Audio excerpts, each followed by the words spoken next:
राष्ट्रवादीचे नेते अजित पवार हे राज्यातील अनेक ठिकाणी जनसन्मान यात्रा काढतायत आणि ही यात्रा काढत असताना महायुतीमध्ये आपल्या विद्यमान आमदारांना तिकीट कशी मिळतील यासाठी अजित पवारांनी संघर्ष सुरू केलाय। परंतु दुसरीकडे अजित पवारांचे काही आमदार हे पक्षाकडे तिकीट मागतायत, परंतु त्यांची मुलं ही त्यांच्याच विरोधात भूमिका घेतानाच दिसून येत आहे। शरद पवारांच्या राष्ट्रवादीकडे तिकीट मागताना या नेत्यांची मुलं ही त्यांच्याच वडिलांच्या विरोधात निवडणुकीच्या रिंगणात उतरवली आहे। इतकंच नाही तर मुलं विरोधात गेल्याच्या कारणावरून दादांच्या आमदारांनी थेट त्यांच्या मुलांनाच शिव्या घालायला सुरुवात केली आहे। काहींनी तर मुलांना नदीत फेकून देण्याची भाषा वापरली, तर तो माझा मुलगा आहे, तो माझ्या विरोधात काही करू शकणार नाही असं सुद्धा एका आमदाराने म्हटलंय। असे 3 आमदार आहेत, 3 जिल्ह्यातले आहेत आणि या आमदारांच्या भूमिकेमुळे कुठेतरी अजितदादांचे आमदार हे मुलांना निवडणुकीच्या रिंगणात उतरवून डबल गेम खेळतायत का अशी चर्चा राजकीय वर्तुळामध्ये सुरू झाली आहे। ते आमदार कोण आहेत, त्यांच्या मुलांची भूमिका काय आहे हे सगळं समजून घेऊयात पुढच्या काही मिनिटांमध्ये। नमस्कार, मी आतिक आणि मुंबई तकमध्ये तुम्हा सर्वांचं स्वागत आहे। राष्ट्रवादीचे आमदार आणि मंत्री जे डबल गेम खेळल्याची चर्चा राजकीय वर्तुळामध्ये सुरू झाली आहे ते म्हणजे धर्मराव बाबा आत्राम। गडचिरोली जिल्ह्यातून येतात, ते अहेरी विधानसभा मतदारसंघाचे 3 वेळेस आमदार राहिलेले आहेत। 2007 ते 2017 या वर्षकाळात जिल्ह्याची जिल्हा परिषद ती त्यांच्या ताब्यात होती आणि याच जिल्हा परिषदेच्या अध्यक्ष होत्या त्यांच्या कन्या भाग्यश्री आत्राम। आता भाग्यश्री आत्राम ह्या गेल्या काही दिवसांपासून मतदारसंघामध्ये ॲक्टिव्ह झालेल्या आहेत। महाराष्ट्र कर्नाटक सीमेवरील काही मठांच्या त्यांनी भेटीगाठी घेतल्या, जनतेशी संवाद साधतायत आणि आपल्या वडिलांच्या विरोधात निवडणूक लढवणार अशी काहीशी भूमिका ही भाग्यश्री आत्राम यांनी घेतलेली आहे आणि त्याच्यासाठी त्यांचा चुलत भाऊ आणि भाग्यश्री आत्राम यांचे पती या दोन्ही लोकांनी त्यांना साथ दिलेली आहे आणि त्यामुळे ही चर्चा कशासाठी महत्त्वाची आहे की लोकसभा निवडणुकीपूर्वी आत्राम यांनी गोंदियाच्या पालकमंत्री पदाचा राजीनामा दिलेला होता आणि त्यावेळेसपासून भाग्यश्री आत्राम हे शरद पवार गटाकडून लढणार अशी चर्चा सुरू झालेली होती। जनसन्मान यात्रा अजित पवारांची ज्या गडचिरोलीमध्ये गेली त्यावेळेस अजित पवारांना सुद्धा कळलं की आत्राम यांची मुलगी भाग्यश्री आत्राम ही त्यांच्या वडिलांच्या विरोधात निवडणूक लढायला तयारी करते। अशा वेळेस आत्रामांचा अजित पवारांसमोर पारा चढला आणि आपल्या मुलीला त्यांनी प्राणहिता नदीत फेकून देण्याची भाषा केली। ते काय म्हणाले तर माझ्या मुलीला हाताशी घेऊन राष्ट्रवादी फोडण्याचे काम सुरू आहे, पण जी मुलगी बापाची झाली नाही ती तुमची पक्षाची कशी होईल? माझ्याकडे दुधारी तलवार आहे, माझ्या वाटेला गेलात तर म्यानामधून तलवार काढेन। एक मुलगी गेली असली तरी एक मुलगी आणि अजून एक मुलगा हे माझ्याकडे आहेत। या लोकांना, ज्या लोकांनी आपल्याला धोका दिला त्यांना प्राणहिता नदीत फेकून दिलं पाहिजे।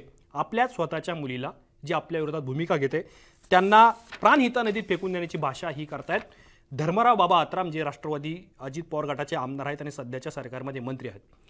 त्यांची मुलगी विरोधात भूमिका घेत आहेत, ती पक्षाकडे तिकीट मागतायत, त्यामुळं घरातच सामना करण्याचा प्रयत्न हा या नेत्यांचा सुरू आहे का अशी सुद्धा चर्चा राजकीय वर्तुळामध्ये आहे।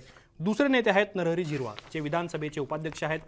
नाशिक जिल्ह्यातल्या दिंडोरी विधानसभा मतदारसंघातून ते अनेक वर्ष आमदार राहिलेले आहेत, महत्त्वाचे मंत्री आहेत, अजित पवारांच्या पक्षाचे आदिवासी चेहरा आहेत आणि त्यांच्या विरोधात भूमिका घेत आहेत त्यांचेच पुत्र गोकुळ झिरवाळ। गोकुळ झिरवाळ हे सुद्धा मतदारसंघामध्ये ॲक्टिव्ह झालेले आहेत। राष्ट्रवादी शरद पवार गटाचा मेळावा दिंडोरीत झालेला होता आणि या मेळाव्यामध्ये गोकुळ झिरवाळ यांनी जयंत पाटील यांच्यासोबत स्टेज शेअर केलं आणि त्याचबरोबर त्याच्या काही दिवसानंतर त्यांनी शरद पवारांची भेट घेतली आणि दिंडोरी विधानसभा मतदारसंघातून आपल्याच वडिलांच्या विरोधात लढायची असल्याची इच्छा त्यांनी पवारांकडे व्यक्त केली आणि एक प्रकारे पवार गटाकडून तिकीट मागितलं आणि याच कारणावरून झिरवाळांनी संताप व्यक्त केला। माझा मुलगा विरोधात जातोय हे सुद्धा याच्याबद्दलचा संताप त्यांनी माध्यमांसमोर व्यक्त केला।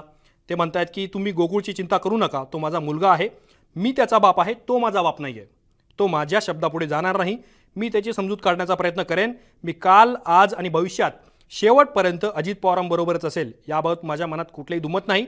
या संदर्भात मी गोकुळ याच्यासोबत चर्चा करेन, माझ्या मुलासोबत मी चर्चा करेन, परंतु मुलगा हा चर्चा करण्याच्या पूर्वीच जयंत पाटलांना भेटलाय, शरद पवारांना भेटलाय आणि शरद पवार गटाकडे तिकीट सुद्धा मागतोय। त्यामुळं याही मतदारसंघात म्हणजे दिंडोरी नाशिकमधील इथे सुद्धा राष्ट्रवादी अजित पवार गट आणि राष्ट्रवादी शरद पवार गट अशी सुद्धा लढाई होऊ शकते आणि याची किनार ही वडील आणि मुलगा या दोघांच्या होणाऱ्या सामन्यामध्ये आहे।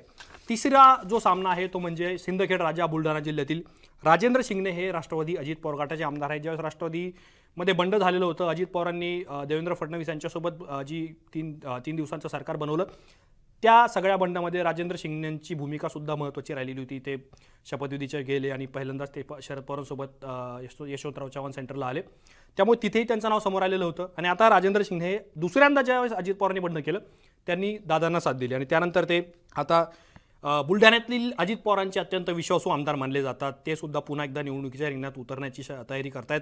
त्यासाठी अजित पवार सुद्धा विद्यमान आमदार म्हणून त्यांच्या तिकिटासाठी प्रयत्न करत आहेत महायुतीमध्ये, परंतु त्यांच्या विरोधात त्यांची पुतणी गायत्री शिंगणे ही निवडणुकीच्या रिंगणात उतरण्याची शक्यता आहे. गायत्री शिंगणे यांनी दादांच्या बंडामध्ये साथ दिली नाही आहे. त्यांची ती पुतणी आहेत राजेंद्र शिंगणे यांची, मुन्ना शिंगणे यांची मुलगी आहेत. आणि ज्यावेळेस राजेंद्र शिंगणे हे बंडानंतर गेले त्यावेळेस त्यांची पुतणी गायत्री शिंगणे हिने काकांचा विरोध करून शरद पवारांसोबत राहणं पसंत केलं आणि आता माघार घ्या आणि मला पाठिंबा द्या अशी काहीशी भूमिका ही काकांच्या बद्दल गायत्री शिंगणे हिने घेतली आहे. तिच्या सोशल मीडिया अकाउंट्सवरती ती आवाहन करते, लोकांपर्यंत जाते, दौरे करते, एक प्रकारे विधानसभा निवडणुकीसाठी मतदारांपर्यंत पोहोचण्याचा तिचा प्रयत्न आहे. जनक्रांती मोर्चा तिने सिंदखेड राज्य विधानसभा मतदारसंघामध्ये काढला. शेतकरी, मजूर, कामगारांच्या प्रश्नावरती सुद्धा ती सातत्याने भूमिका घेते.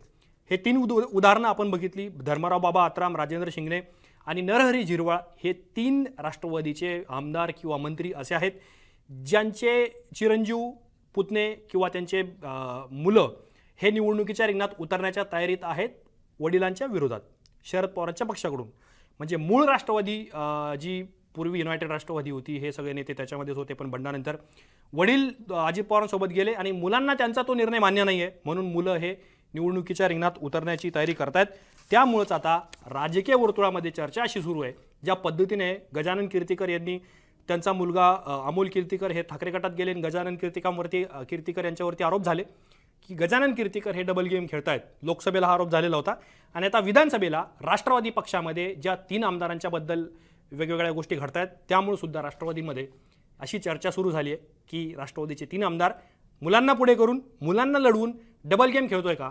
या सगळ्या चर्चेबद्दल, या घडामोडीबद्दल, या सगळ्या विधानसभेच्या निवडणुकीच्या रणनीतीबद्दल तुम्हाला काय वाटतं हे आम्हाला कमेंट बॉक्समध्ये नक्की कळवा. असेच माहितीपूर्ण व्हिडिओ पाहण्यासाठी मुंबई तकच्या यूट्यूब चॅनलला सबस्क्राईब करायला विसरू नका.